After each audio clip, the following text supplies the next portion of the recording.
Welcome to the Literary Escape Podcast, the only podcast that serves both readers and authors of historical Christian romance.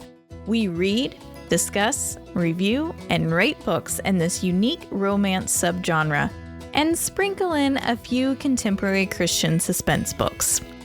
Authors, we bring you inside tips and tricks from those who have gone before you.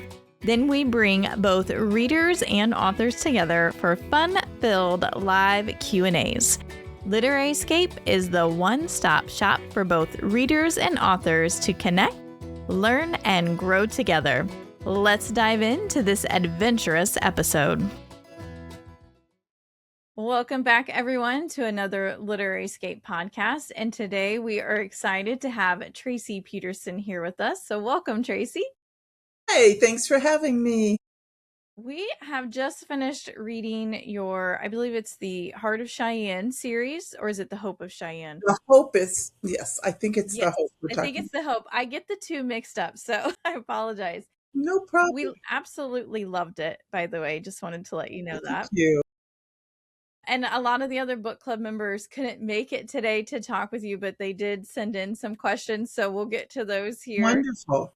Pretty soon, but we would love to know maybe like when you discovered the historical Christian romance genre and when you decided you'd like to write in that genre. You know, that was really exciting for me because at my age, there wasn't really much of a Christian fiction line. And so there were, some Grace Livingston Hill books, and Catherine Marshall wrote Christie, of course, and a couple of others that fit that genre. But until Jeanette Oke comes along then and starts with her series and her books, we didn't see a whole lot of it. And once I started reading, I realized that was what I wanted to read, but also what I wanted to write. I had wanted to write since I was young and loved storytelling. That was my deal, because it was just so much fun to be able to create and come up with characters and places and whatnot. And I loved history, so it just all fell into place that it should fit. But, there wasn't a lot of places that you could look to.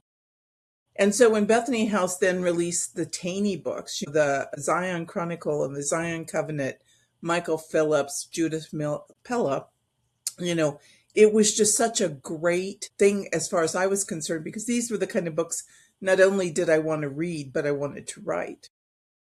That's wonderful. Can I ask, and you don't have to share, what age were you at when your first book got published then? I was right about 30. I'm 67. I don't make any bones about it. And, it was 1992. I had been trying so hard to find a publisher for what I wanted to write.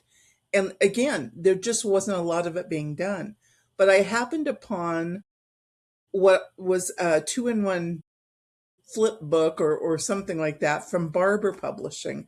And I thought, here's some more of what I want to write and read. And so I contacted them and I said, look, I have a manuscript ready. I want to write historical Christian fiction, particularly romance, adventure, action, that kind of thing. Americana Westerns, that was my real love. And so they wrote back and they said, well, I asked for guidelines and I got those, and a couple of weeks passed by and I get a phone call. And this isn't the way it usually happens. But the editor there said, hey, I was reading through your letter to the company, and would you consider writing contemporary romance, Christian? And this is what's so funny. I said, well, no, I'm not really interested in writing that kind. And so he spent like the next 20-30 minutes talking me into sending him something, which to this day makes me just laugh because I can't believe I said no. And so I sent him something, but I reminded them again. I said, I've got a full manuscript ready to go. It's historical.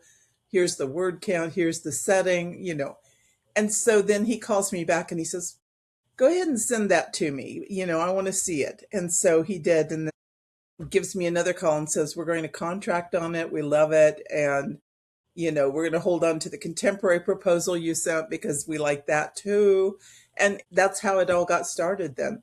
And so had Barber not come out then, they this was the prelude to their Heart Song Presents line of books. So had they Wow. not done that, I don't know where God would have taken it.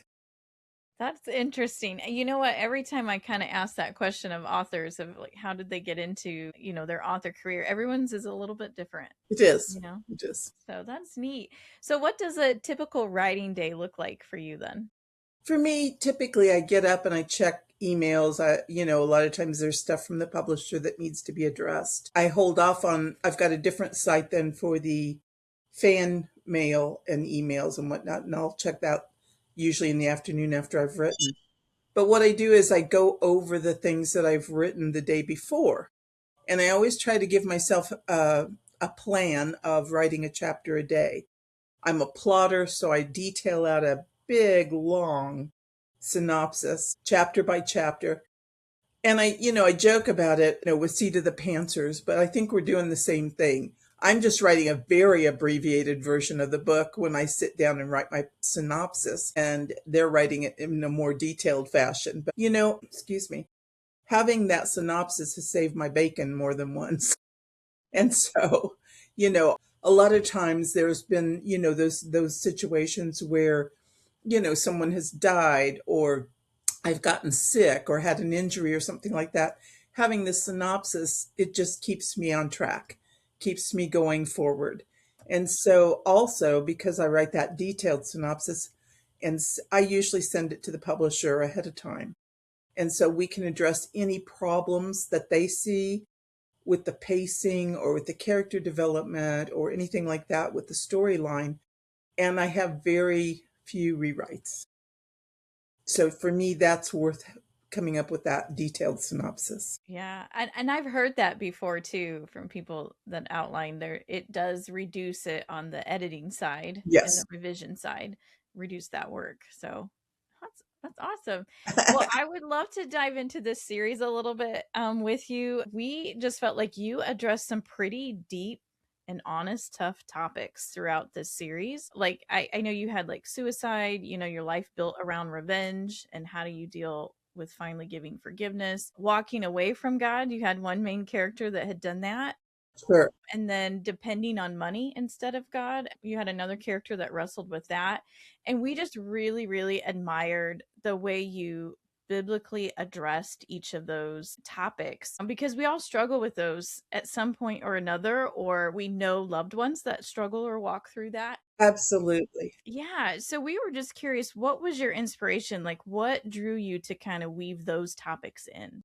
Well, I think that the biggest thing that I was going through when I first set up the characters for the first book in the Hope of Cheyenne, the A Constant Love, Charlotte and Micah, I had experienced a family member having committed suicide. And it was a very difficult situation, and we were all just heartbroken over it. People that I was around had also, there were some that had experienced it in their families. And we were talking about it one day. And the big question was, do people who kill themselves go to heaven? And so, that question alone made the topic worth addressing in my mind. And so as I really started doing Bible studies on it and really digging into the scriptures and whatnot, I just kept coming back to Romans 8, 38 and 39. Nothing can separate us from the love of God. Height nor depth, no other creatures, demons, nothing separates us from the love of God that's in Christ Jesus. And so I was really blessed by that. And I thought, I think this story needs to be told for the sake of those people who are asking questions like this. And so as I continued to dig and read scripture, I talked also to Christian counselors and, pastors and things like that to get their opinions too. And it was just a relevant topic. I think even more so for this day and age because we see so many young people in just horrific, overwhelming situations that they are taking their lives or they're self-medicating and accidentally losing their life to overdoses and things like that. So it was a topic that was very close to home. And I wanted to look at that and really examine it.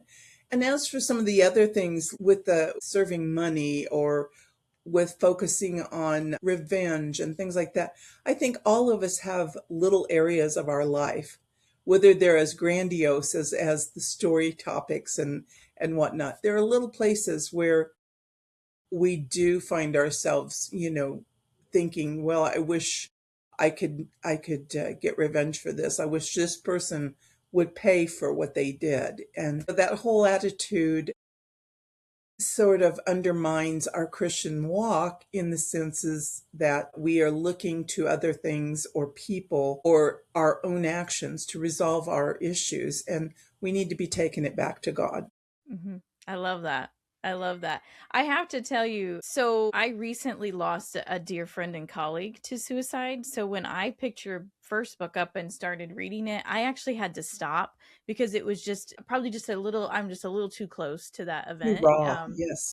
And I really struggled, but and I'm going to try not to tear up when I say this. I love the way you addressed it because it just kind of gave me hope because you do wrestle with that afterwards. So Absolutely. thank you. And in the historical setting, it was really overwhelming. The church was very negative towards suicide, and a lot of times wouldn't even allow that person to be buried in the churchyard and or in the church cemetery. And so you had situations where people were could be very ugly about suicide. And so as in my story, the people involved decided to hide it, and it becomes this secret to be hidden away so that no one can make a big deal out of it. And so this secret then becomes one of more complications than it had to be and causes trouble then for the hero. But I think that overall my desire is to point people back to Jesus. And so throughout this series and any of my books, I always try to make sure that we share the gospel message, but also just give regular, everyday ups and down problems kind of thing and biblical application for how to deal with those things. Well, I will say you did an excellent job. And for anyone listening, if you just need a boost of hope, read this series. It's excellent. Excellent. And I will also say one of the things we absolutely loved is the way you opened every book with this incredible hook, I guess you could say, or event that just you don't see it coming. So we were just curious how you came up with these kickoff events. I always credit God with all of it because I do believe He's the one that gives me stories. Authors are always told, make it worse, make it worse. We think about the things that are going on in people's everyday lives and whatnot. And how can I cause that to be even more difficult than it would be normally? Because obviously, everyday life can be rather boring. But for instance, with the second book in the Hope of Cheyenne series, Designed with Love, I wanted to have a situation where I have a character, and this is Emma Johnson, and she's a good time girl. She wants to have fun. Her whole life has been boring, and she just wants to have fun. And so she meets a young man who also just wants to have a good time, and they decide they'll marry because they can't just run around all over the world like they want to and not be married. That's just not acceptable, even though they don't care. And so the book opens with their wedding, but it's not a regular wedding. There is, a young woman coming forward who is in just absolute agony and misery because she's in a bad way, and she's come to make her point, and she ends up shooting up the wedding. And so I won't give away the details, but as far as a hook, I thought, well, how else? I mean, what better thing to do here than to start it out with this horrific ordeal and then work through. And so, as in often, the things that sometimes happen, these horrific deals point us to Christ. But then as we further get away from it, then we're back to the situation of, well, how does this fit into regular life? And as things calm down, where do I take this and how does this work? But with that story, I also had the desire to put in a character who was upbeat and positive, and yet had struggles of her own. Mm-hmm. And so we have Rosie, the character of the hero's sister, and she has some mental delays because of having been born with the cord wrapped around her neck, and she didn't breathe. So she tells people, she's just no filters with Rosie. She just speaks it as it is. And she often tells people her story. She says, I was born dead.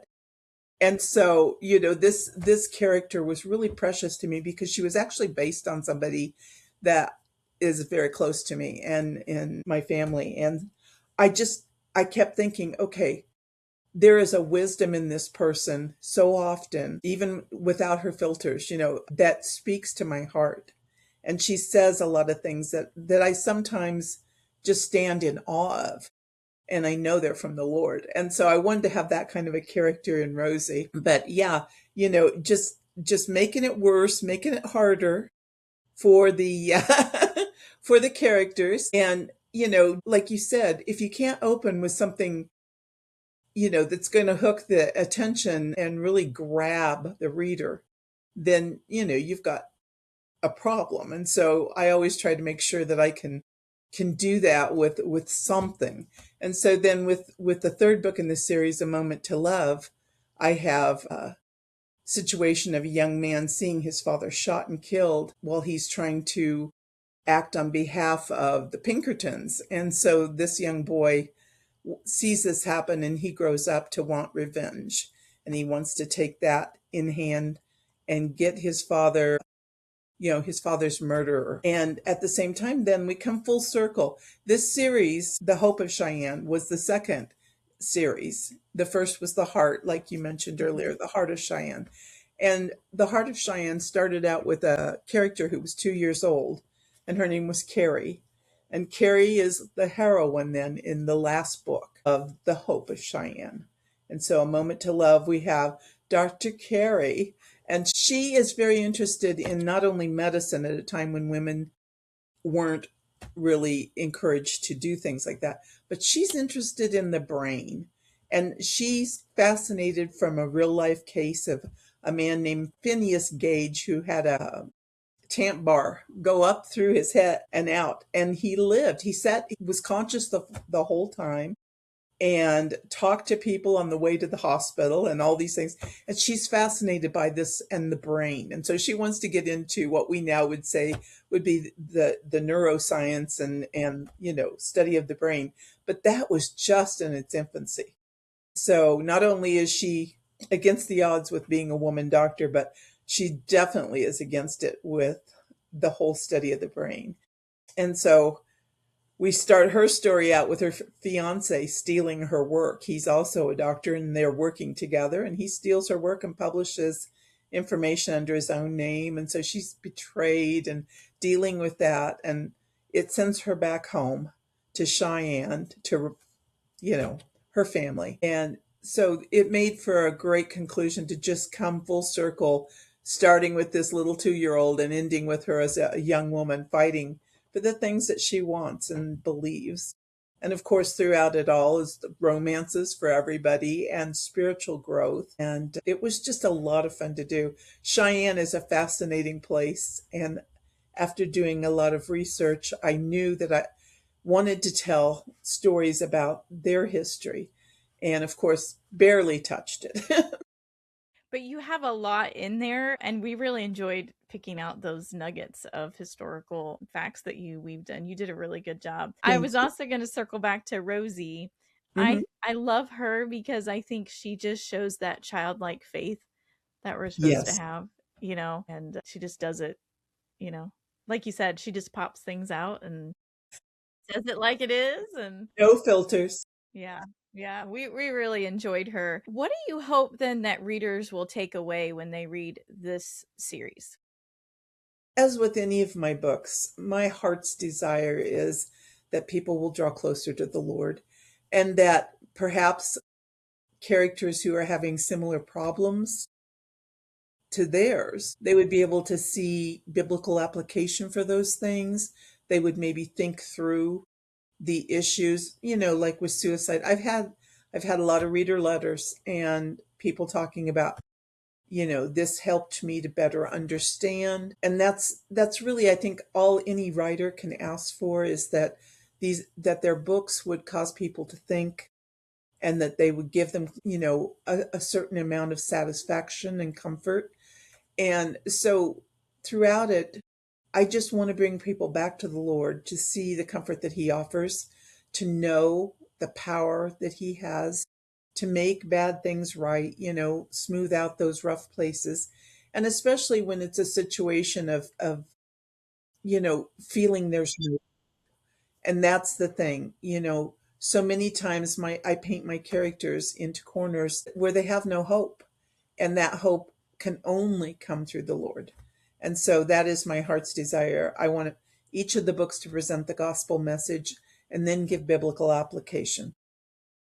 Well, you do a great job at that. Thank you. Definitely.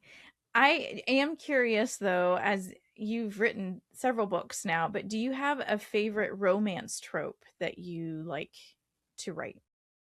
I can't say it's necessarily my very favorite or whatever, but I do like the second chance thing. I like where you have a couple who knew each other as younger people, and they come back together later after, certain things separated or divided them, whether it was family troubles or negative attitudes about, the direction the hero wanted to go with his career or lack thereof or whatever. I like to bring them back together because they have a history. And there's so many things you can do with a romance and a story where the people have a history. And so that's one of my favorites. Yeah, I always feel like you can go a little bit deeper and a little bit Yes, faster with them too. So, faster for sure. yeah. All right, we're going to do some fun kind of rapid fire questions here. If you're not sure, you can just skip. Well, we'll see. Do you like to drink coffee or tea while writing? Both. Okay. I do. I like both. And it just depends on the day. Okay. And are you a morning writer or a night owl writer? Usually a morning writer, unless something comes up. I've always been really flexible though. So yeah, What's always on your desk while you write? my Bible. I can Just, totally see that. yeah. If your main characters could visit you for dinner, what would you serve and what would you talk about? Mercy. I guess we'd have pot roast. I like pot roast. Easy to throw in the crock pot. Yeah. And we would probably talk about their historical time period and what they think of the times, because that's something I really love from my books. I like to read diary accounts and get a feel for the time period and what people were actually thinking. Neat. And I don't know if you draw inspiration from songs or not, but if you do, what might be a soundtrack for this series? A few songs you might connect to it. Do you do anything I with don't that? do anything like that. No, Okay. not usually. Okay. And not everybody does. So, have you ever thought about if you could cast actors to play your main characters, who you might choose for I've any of not them? really gone that direction either. I mean, Okay. I do usually have a picture of somebody, that I think might fit my character, but they're not Mhm. always people that anybody would recognize, like movie stars or anything. Might just be somebody I saw in a catalog or, just Yeah. just happened upon. So I can't Yeah. even point to it and say, "Oh yeah, this is a definite so and so, Yeah. character." Yeah. No, that makes sense. I have a hard time even knowing actors' names most of the time. The other thing is I've heard over and over from writers or readers that they like it better when the details aren't so given for each character, because they like to imagine their own person for that Yeah. character. So, I will paint a picture to a point and let them take it from there. That makes sense. All right, can you give us any hints about what you're working on now? Absolutely. First of all, in March, a new series is coming out that is set in Minneapolis. And that series is Minnesota Legacy. And book one is Faithful of Heart, and that will come out in March. And this is a generational series. So we'll have daughter, mother, grandmother in reverse order.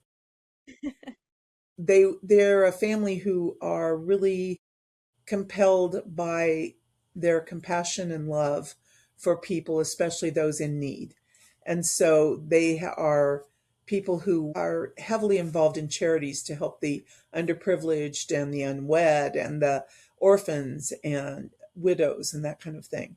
So that series is coming out for the 2026 year. Right now, what I'm working on writing and researching is a series that's going to be set in Roslyn, Washington, and it's a coal mining community.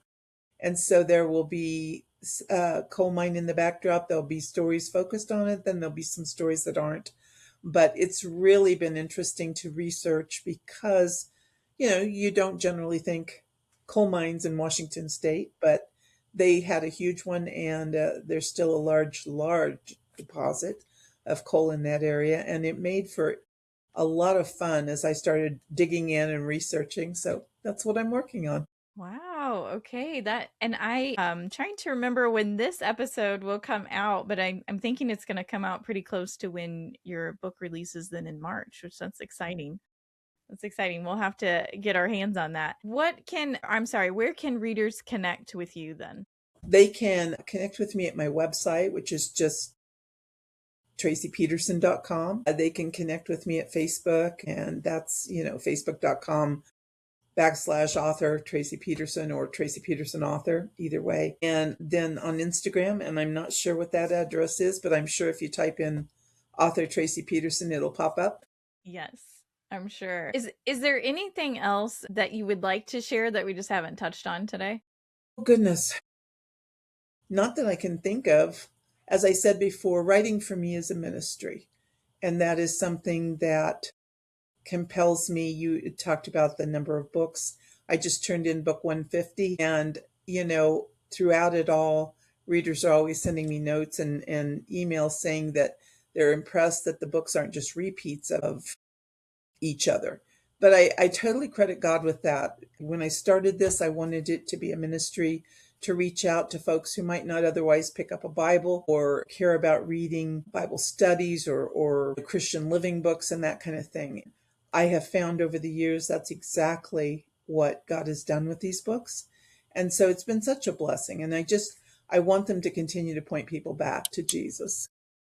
Well, I will just say I think you're doing an excellent job, and we truly appreciate your writing. Thank you, Melissa. I appreciate that. Thanks for tuning in. I hope you enjoyed this episode. If so, please consider sharing our podcast. Every share helps us reach more readers and authors like you. Until next time, happy and blessed reading and writing.